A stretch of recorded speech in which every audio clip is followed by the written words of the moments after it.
It's more important than ever that you lift everyone's spirits. As only you can. Does that do what I think it does? No. No way! I'm obsessulated. The wand really sells it. Because happy is what happens. Linda, the girl! When all your dreams come true. It's the Wicked Witch!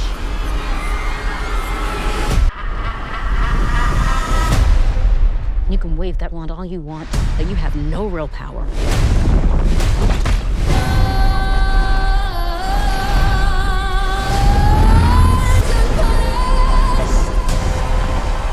I'm a public figure now. People expect me to lie, be encouraging.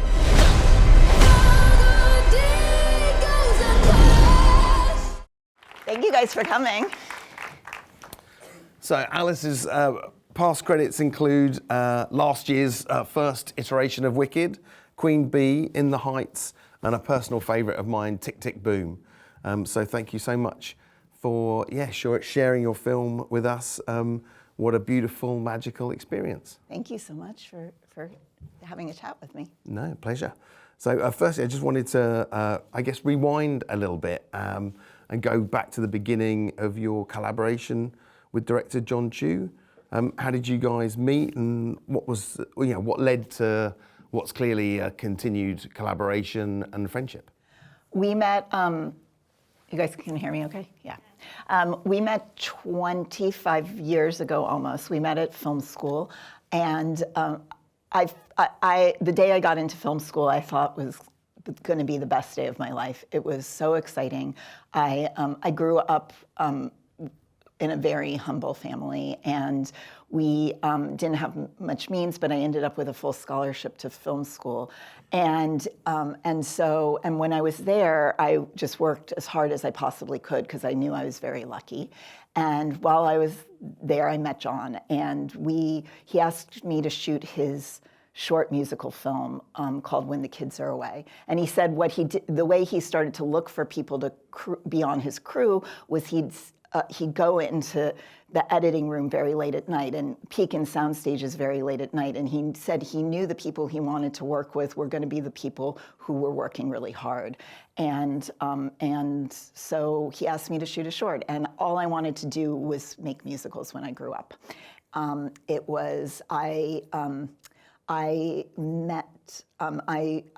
My mother and my father loved musicals. My dad was a playwright, and my mom was a singer and a dancer, and we watched all these amazing musicals that I'm now showing my daughter because she's not allowed to watch anything in color.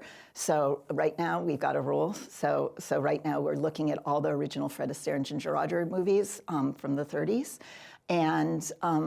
So we started working together after that, and we've had sort of a meandering path. For directors, it's different than cinematographers. So he got out of film school with that short and got a huge movie that Sony was going to make, but then they never made it. It sat in 5 years of development, and then we came back together and we shot this little web series called The Legion of Extraordinary Dancers. And he called me up one day. I was at Obama's first inauguration, standing in the freezing cold, and he called me and he's like, I've got this idea for a web series. We're all gonna make $100 a day, and it's about superheroes whose superpowers are their dance moves. Do you wanna do it with me? I said, absolutely. And he's like, great, you need to be in LA tomorrow. So I jumped on a plane, and it ended up being 3 years where I think that's really where we bonded. And we were in our late 20s at this point. And we learned to tell a story through dance and music, and met our choreographer, Christopher Scott, who we still work with.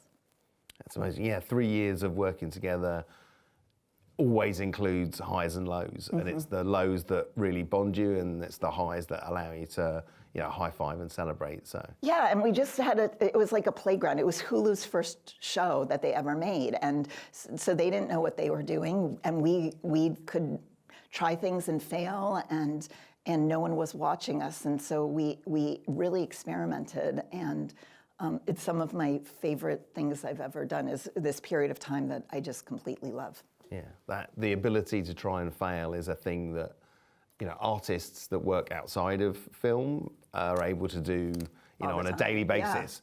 And yet, and the world of perfection that we inhabit means that there's, you know, there's a risk aversion to that sensibility. So it's great that you have that learning opportunity. So I guess at what point, because you're such collaborators, at what point did you get involved in the Wicked process? Did John was John involved in the script development process and clued you in, or how did that shape up? So I was making Tick, Tick, Boom when he found out, when he signed on for doing Wicked. And he was also in the middle of editing In the Heights. So, and I had shot In the Heights with him, and then, so I was doing Tick, Tick, Boom with a different director. And so I knew, so I knew my next 2 movies were going to be musicals suddenly. So I would have done 4 musicals in a row. And it was great because I had been playing in this musical world for a couple of years now at this point. And so I had developed different processes. And so John and I spent, while he was working with the writers for the next year and a half, John and I had sort of this 2-year pre-prep process where he knew he wasn't going to cut any songs and that there were going to be 2 new songs. And so we just started talking about each number, and there's 20 numbers in both movies, and we knew we were going to film them simultaneously. So what most people don't know is that we actually shot them, maybe more people know it in the UK because we shot here, but but we shot them completely in tandem. So some mornings we could be shooting part of movie 1, and in the afternoon we would switch to movie 2. And so there needed to be a fluidity and a flexibility. And each movie, as we started discussing the project, we realized that each movie was also going to have their own distinct visual style. Yeah. So you land. Well, actually, you've sort of answered a little bit of my next question, which is basically when you land in London, you start the prep process. How does that take shape? Do you dive in quickly, or do you dance around a little bit with references? It sounds like. Well, at this point, we have thousands and thousands of references. We had started actually prepping this movie not here in the UK, but in America, in Atlanta, and it had been Mark Platt's, our producer Mark Platt's, desire to always make this movie here. Mm-hmm. And you know, the stage show opened here. It was just where he wanted to make the movie. But on the timeline we were on, we needed to make it. There were no stages available here for the amount of stages we needed. But we ended up taking a 6-month little pause, and because Sky Studio was being built by Universal, and so we knew we were going to end up here. So we ended up shooting here instead. And so by the time we were here, Nathan Crowley and I and John had been spending so much time sharing images back and forth. We had thousands and thousands of references. John and I had also started breaking down the scripts, and we break down each script by 1-word intentions and emotional intentions. And I grew up a child actor, and my dad was in the theater, and so just like a actor has their being to tell a story, their voice, their eyes, they can emote that way. We have the camera and the lighting and movement and color and lenses to be able to tell our story and the visual story. And so we had, so that was all, that process had already happened by the time we got to London. And then I walked into my office in London, and within 10 minutes, the gaffer, David Smith, was in my office, and we'd never even met in person before. And he's like, "You need to come up to the art department right away." And I said, "Okay, maybe in a little bit." He's like, "No, we don't have any time to waste." I said, "Why?" He's like, "These sets are much bigger than anyone has any, that they're much bigger than anyone knows they are." And sure enough, I mean, we started just going through the plans, and he was 100% correct. And the 2 of us lived in the art department for months. Nathan Crowley, in the middle of it, said to me, he's like, "I've never had a cinematographer in the art department as much as as you two are. And it was first it was lovely because he was so welcoming, and then we were able to really collaborate on building things into the sets that I needed. Yeah, because that's the thing. My next question was, usually I would be asking about locations versus studio builds and how you balance that, but the world of Wicked is so is so sort of choreographed and constructed. So how do you work with the location set builds on backlots and keep the creative look so finely tuned, or as finely tuned as you do on the sound stages? How was that process with, I guess it's a big collaboration between you, Nathan, and David Smith picking up all of the loose ends? Yeah, I mean, we shot on 17 sound stages, and within those 17 sound stages, there were 73 iterations of sets. So some sets would transform into other sets, like the library became the governor's mansion, and Glinda's suite became the propaganda room where Madame Morrible does the tornado dance. And so there were, so within that, we had a huge amount of stage builds, but we also had 5 backlots, and we shot on 5 locations as well. Your son was on. Yeah. His son was on second unit. So we, and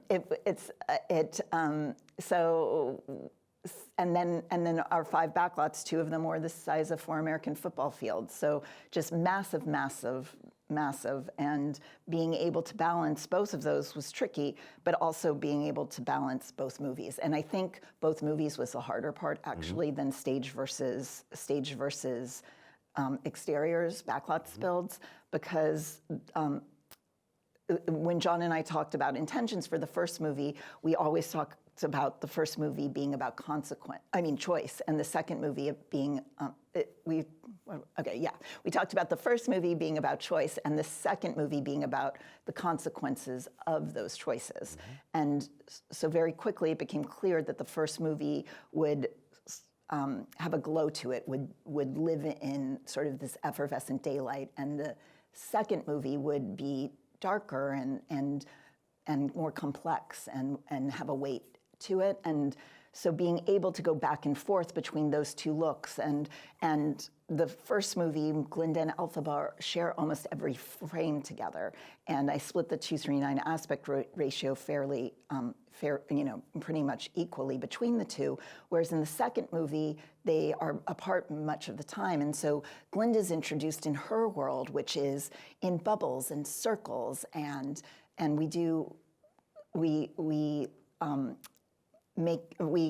it's more traditional, and MGM musicals were a big reference for her, where we do these beautiful crane shots and push-ins on her, and everything feels very choreographed. And Elphaba's the opposite. We are raw.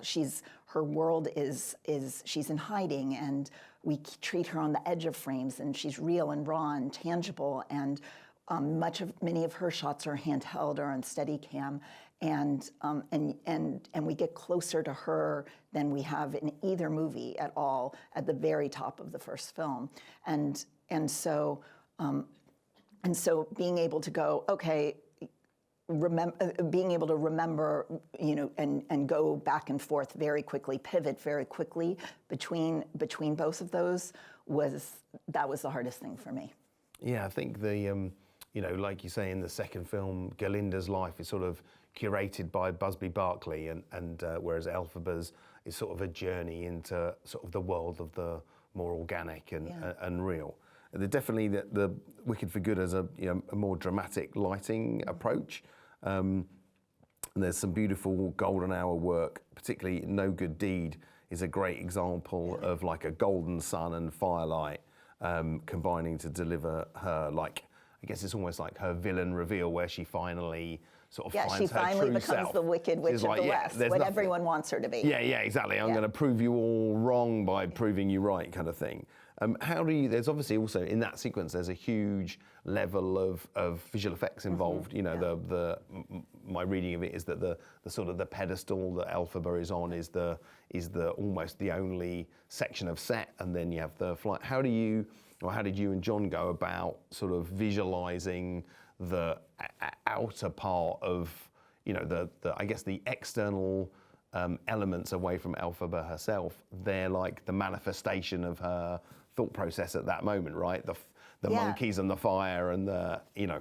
I'm glad you mentioned the golden hour and the real golden sun and the firelight, because as all through prep,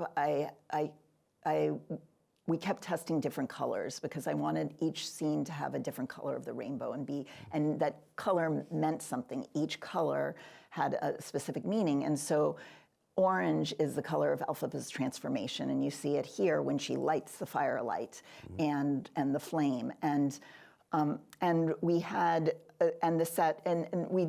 This is one of the few places we shot entire. We had these pedestals which were 20 feet in the air, and she'd leap from pedestal to pedestal. So it took up all of stage 12 at Sky Studio, because Nathan built all these pedestals, so she did have something to work off of and react to, Cynthia Erivo, because she's got this.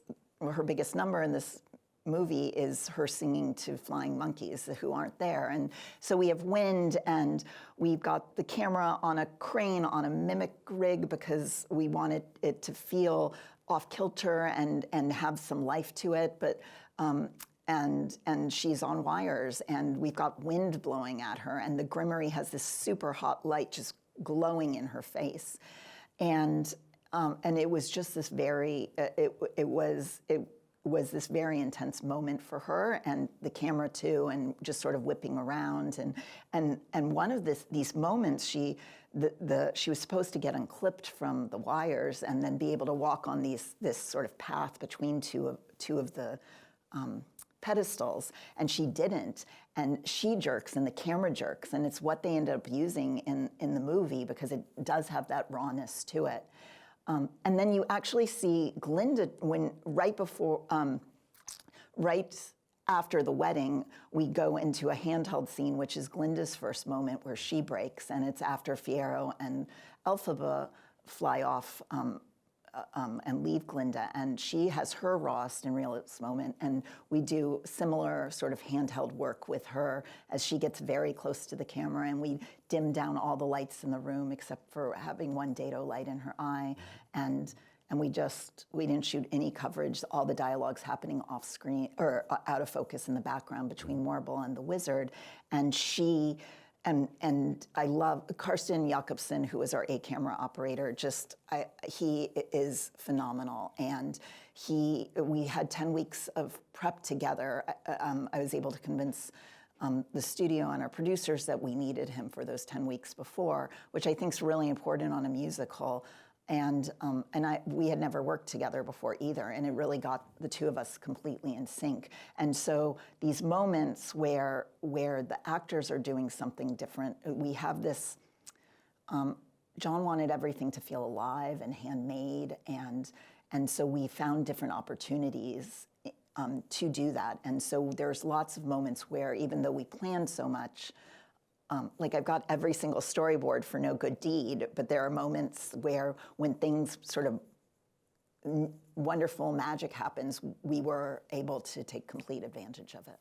Yeah, it's the storyboard process never, it's always a struggle to include the kind of ephemeral effect that an artist will have, and an actor's going to come on to set and do something unique, and you've got to be able to respond, and especially if you're working with operators, you have to be able to, trust them to respond in the same way that you or John would as the first audience, as it were. I mean, we were just talking about Simon, our sound mixer, and I credit a lot of his wanting to shoot everything with live vocals on this movie because it also gave us the opportunity to do all these live lighting cues. David Smith and Daniel Bocking, the gaffer, and dimmer board operator, we were always right next to each other, and Cynthia and Ariana had a live piano player playing in their ear, and so suddenly they would take extra breaths or not stop where they had originally intended on stopping or go further than they were going to, and we were able to it has that live handmade feel to it because we were doing the live vocals and having everything be live with all our lighting cues too. So no two takes are the same, and that's sort of the magic, the recipe that we all did together was just be okay with no two takes being the same and knowing it would all work out in the end. Yeah, sort of, you know, the click track, the click track technique of like music video production does tend itself towards a kind of a methodical edit and a very prescribed way of working. Whereas if you can allow the performers to control the tempo, you can get a much more free form. It's sort of a little bit fly by the seat of your pants filmmaking, but it's much more vibrant. I mean, it's amazing when it happens. And John Chu invites his entire team to be completely collaborative. And I mean, I remember the day we went and started looking at models that were being built into the Wizard's throne room of little, there's something called the map room, and there were just these beautiful models being made. And the love he had for each model maker, he'd go and just thank them. And it was, and we have thousands and thousands of people working on this movie. I mean, on the grip electric and lighting team alone, it was over 200 people. And every single person has a handprint on this movie and contributed so much to this movie, and I am forever grateful for each of those people. Yeah, I wanted to talk about in the song For Good, there's a steady cam or a circular track moment around so it's a close-up of Galinda and Elphaba at the window, and there's a very, very skillful lighting change that happens. It's like cinematographer kryptonite is the moment when you're doing a circular move and the camera passes behind the back of one character and the light suddenly goes to the wrong side of the look, and you've gone from a very dramatic lighting regime with the shadow on the camera side to a flatter regime, and as the camera moves further. And it's just a very skillful moment where there's a transition across the shoulder, and the moonlight dims and the interior light glows. How many of those little tricks did you put into that sequence, but also into other? I just wondered if you'd talk a little bit about that, your relationship with a live desktop. That sequence, that whole number was incredibly tricky. So we were outside shooting in Munchkin Land for the opening of the first film, and then being London, it was going to rain for 5 days. So, and we didn't have a cover. There were no sets ready, except almost that set. Right. And so suddenly we're shooting the beginning of the first movie, and we have to shoot the end of the last movie. So John goes and talks to the actors, and David Smith and I start figuring out what we're going to do, because we're not 100% pre-lit yet. And that scene has the flames, the orange flames of Elphaba's transformation, because now she's about to she's giving up being the Wicked Witch. And we have got the beautiful blue moonlight, which is the color of Elphaba and Glinda's love, which you see in the first movie in the Ozdas ballroom. And so it's this very delicate balance of the warm and the cool also, and really important to me. And we used real flames, but those torches weren't up yet. And so we have to we knew we were going to get a late start that morning. It was a Thursday morning, I believe. And so we all agreed, okay, it's going to be a rocky start, but the set deck started bringing in the torches, special effects started lighting them, and we shot first the dialogue bit, and then the next day we started shooting the singing part. And John and I had always imagined it was going to end in this big, huge crane move, so we keep doing the crane moves. And I'm not feeling anything, except for Guy Micheletti, our key grip, is in tears on the pickle, because he was so moved by the moment. But for some reason, John and I just don't feel it at all. And we go up to each other and we talk to each other, and that's what I love about working with someone I've known for so long. And John always says people always think it's very comfortable making movies with your friends, but it's actually uncomfortable, because we know each other better than anyone else, and we can say anything to each other and be completely vulnerable and honest, and we don't have to agree with each other, and we know it'll work out in the end. But we can be really, really raw. And I just said to John, I'm like, this is not working. And he's like, I know it's not working. And he's like, I don't know what to do. And I started thinking back to like, what are the original intentions for the scene and for the film? And it's the greatest love story between these two women. And so what were the things that where they started to fall in love? And when we see them in the Osdas ballroom, we do this 360-degree shot, and in that it's 7 minutes, and that has 500 live lighting cues. And then at the end of Defying Gravity in the first movie, we also do this 360-degree shot where we circle them once. And so we decide, okay, we're gonna do a 360-degree shot. But the problem is we're on the edge of a parapet with a 12-foot drop. It's 5 p.m. We have no way to put this for the Steadicam to move around them. We also don't have the lighting rigged for the 360-degree shot.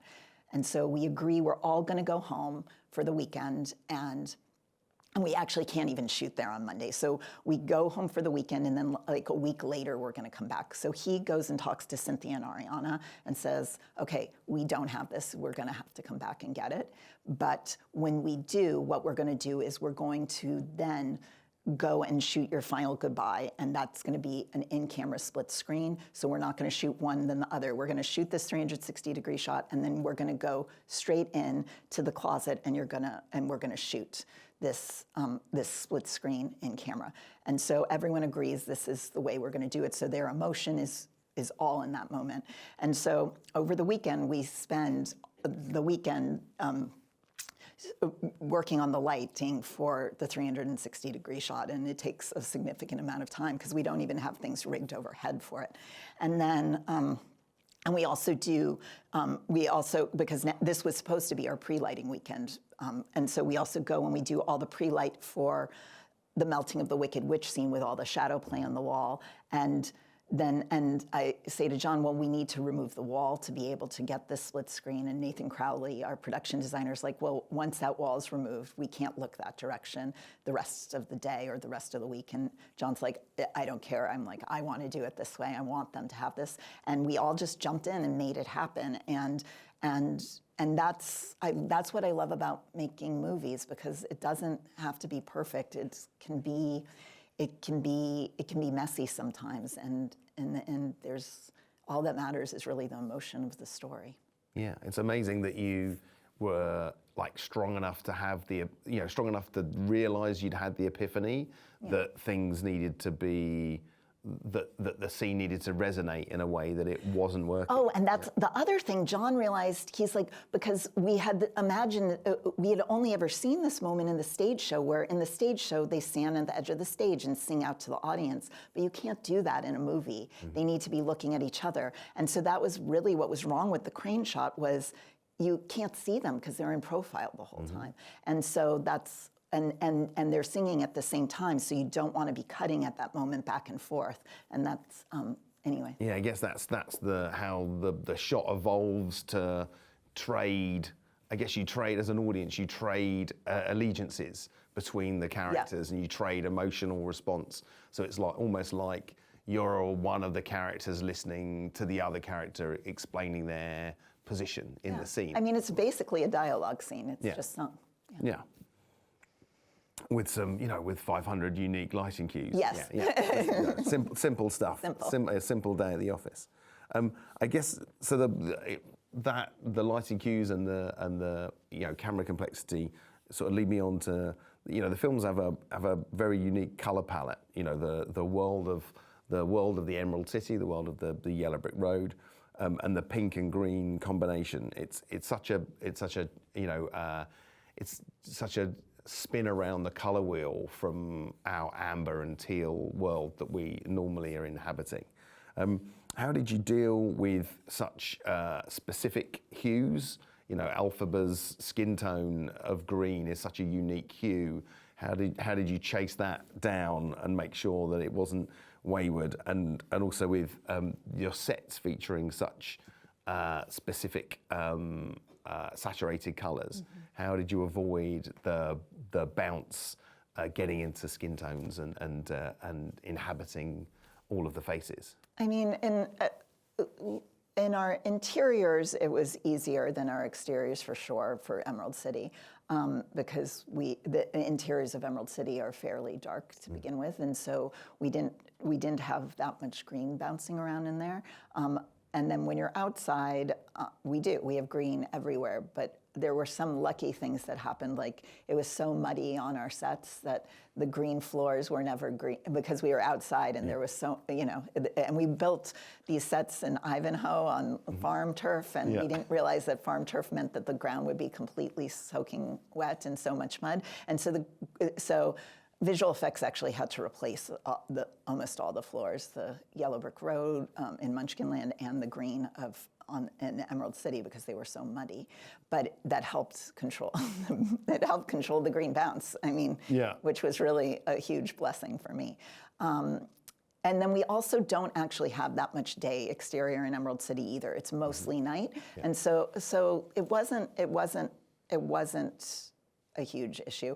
But the green and pink for Elphaba and Glinda and balancing them was something that took a while. And during camera tests, even finding the green makeup took a long time. And visual effects was testing while Fran was doing, Frances, our makeup artist, was doing her green makeup tests with me, and we were trying to figure out how we were going to do it. And ultimately, painting her in the end worked. And because Frances found this fluorescent base that when she mixed it in with the green paint made it feel like real skin, and I was able, it just reflected the light in this amazing way, whereas before it felt matte and she'd go gray very quickly, and then of course we use there's key moments where we light her with pink light and immediately she doesn't look green anymore, and we do that in key moments so that on purpose. And there's a lyric in the first movie, "Degreenify me," and we do it there.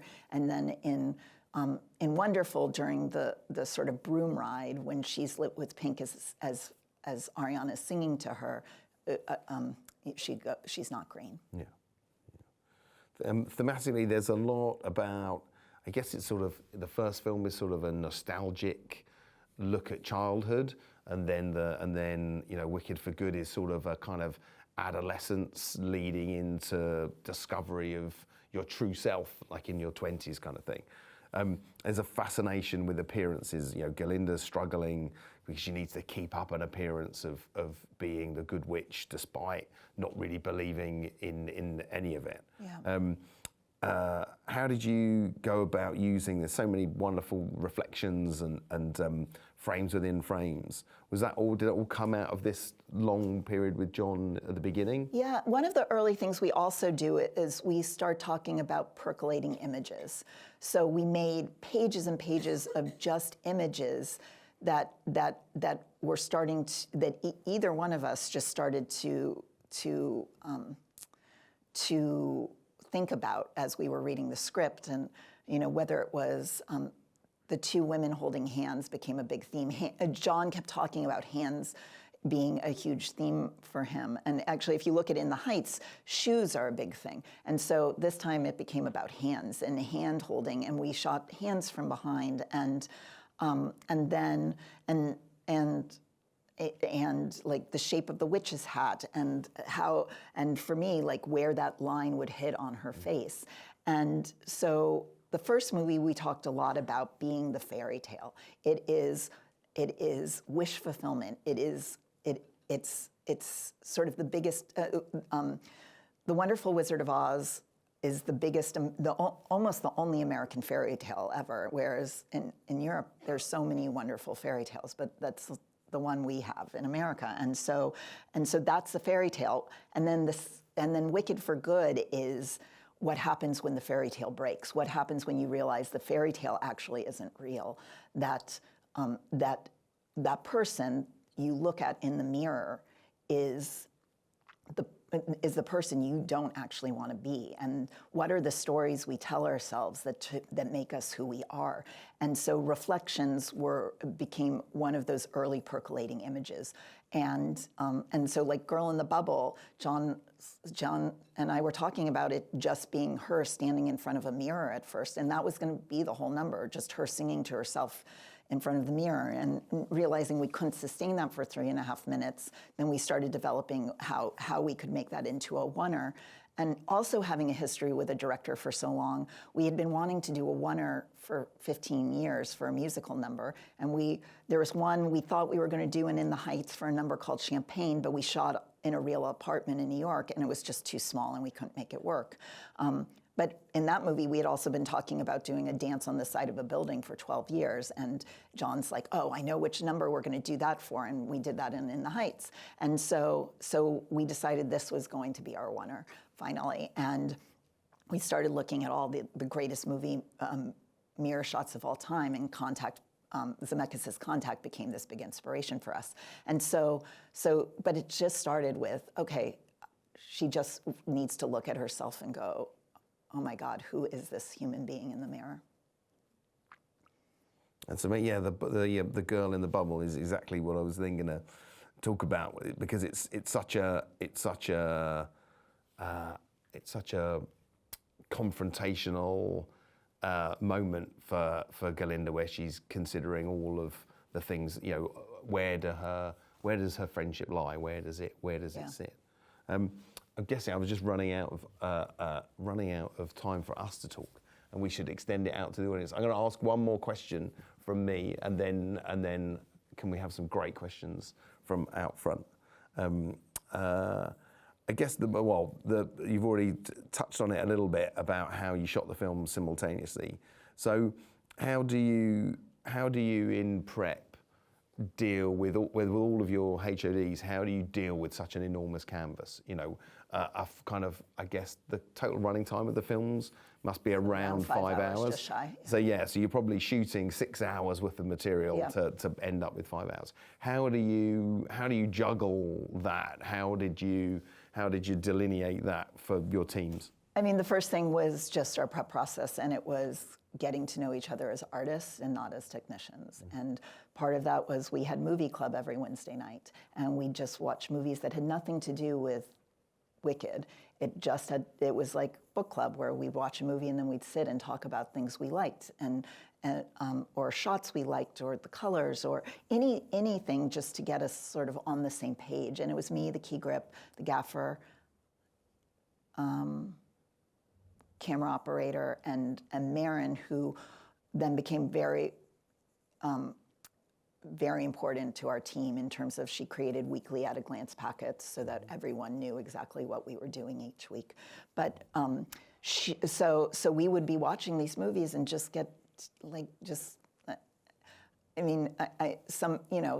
some people are very lucky and get to bring their crews everywhere they go, but I was working with a completely new team of people, and so that was really important to me, and then having Karsten with us for 10 weeks of prep, so that he was at every choreography rehearsal, every dance rehearsal, and he was learning all the choreography, and he was being completely immersed in the world of Wicked so early on too, and then I now know it. I'm doing an animated movie, and I know it now as a term in animation called a color script, where I would take, out of all the thousands of references John and I had pulled, I'd take one reference still for each scene in the movie. And I had them all up on my wall in my office. So when you looked at the wall and sort of stood back and softened your eyes, you'd look at it and you could see the entirety of both movies, from the first scene to the last scene. You could see where the color shift, where the contrast came in, where it was soft contrast, where there were more highlights, where there was darkness, and then we take each of those stills and put them in the weekly at-a-glance packet, so everyone could pivot very quickly to. Yeah, so this week we're in the world of high drama. Or this morning. This morning, yeah. Yeah. This morning, and then this afternoon we're back Yeah. into the early scenes, Yeah. exterior. Yeah. That's amazing. Amazing attention to detail. Do we have a question from out in the audience? I can't see anyone's hands. Oh, there's one on the far side, if we could, on the top left, please. Hiya. Thanks, Alice. Again, amazing work. I was just wondering if you could talk us through some of the technical play that went into Girl in the Bubble. Sure.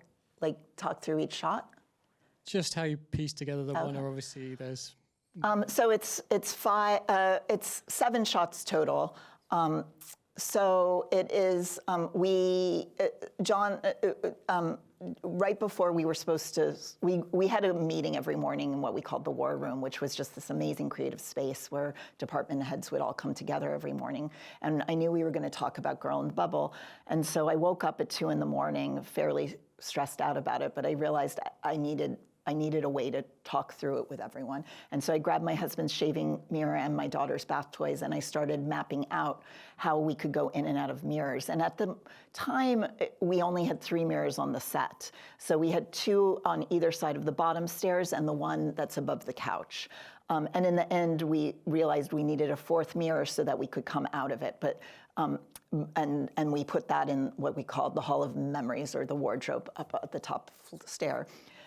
So the first shot, we start on Glinda, we're pulling back, then we come around and we pull into an over the shoulder, and then we push past her over the shoulder into a mirror.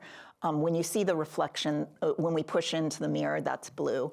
And then we open up the wall because we needed to double our distance so that mirrors are all math, so you can't just put the camera at the plane of the mirror. It doesn't look like a reflection. So we had to be 15 feet back. So special effects opened the wall for us, which was quite tall, with a light fixture in it, and put a platform out there because that set was built 12 feet off the ground. And we did, then this is the second Steadicam shot where we push in, and now that's playing for the blue in the mirror. We push in, and now we're inside the mirror, and we start to come around her, and as we come around, the wall hinges back in. Special effects hinges the wall, then we come around her back, and we start to tilt up, and we look at now our second mirror, and that becomes our 3rd shot. And our 3rd shot's a 45-foot techno crane shot where we are up. This is all on a 40mm lens, where we're up between the reds to get our camera far enough away. So then we start pushing in towards Glinda at in the sunken living room, and then that crane takes her all the way up the stairs. So that is shot 3 still. And then the only place we stitch not in a mirror is on her back there as she crosses. And visual effects had said they wanted us to do a full wipe, and we said no, that breaks the effect. And so we matched her pretty well so that they could morph her. So the first frame and the last frame were identical.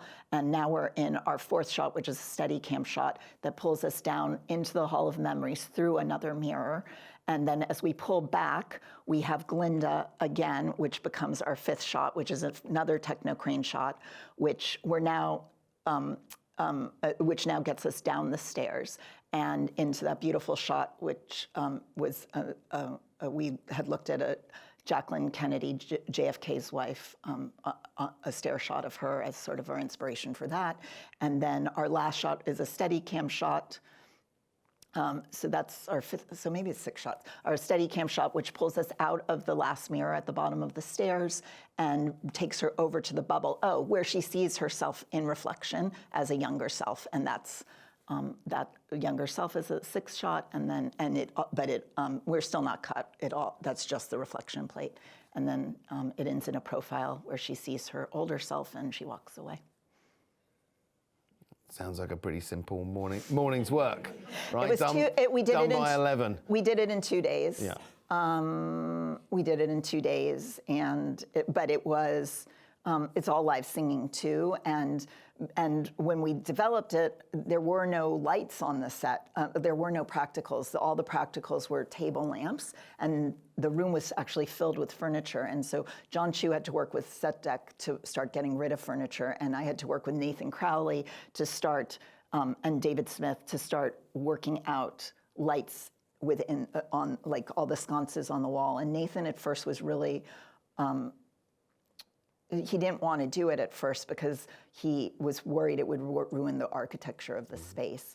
And so finally, Lee Sandals, his set decorator, found these beautiful fixtures, and Nathan agreed to them. And then, but next to the mirrors at the bottom of the staircase, we needed lights too, and he definitely didn't want to use those.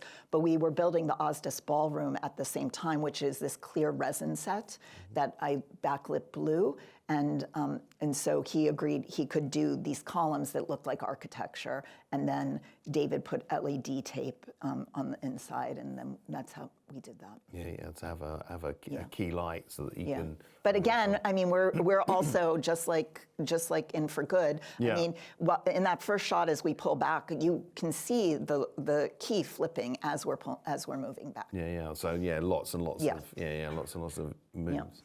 Yeah. Another question from out in the audience. There's a hand just up in the centre on the right-hand side.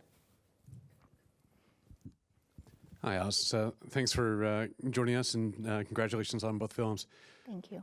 It seems like they were a giant logistical sort of project layered with creativity, or creativity layered with giant logistics.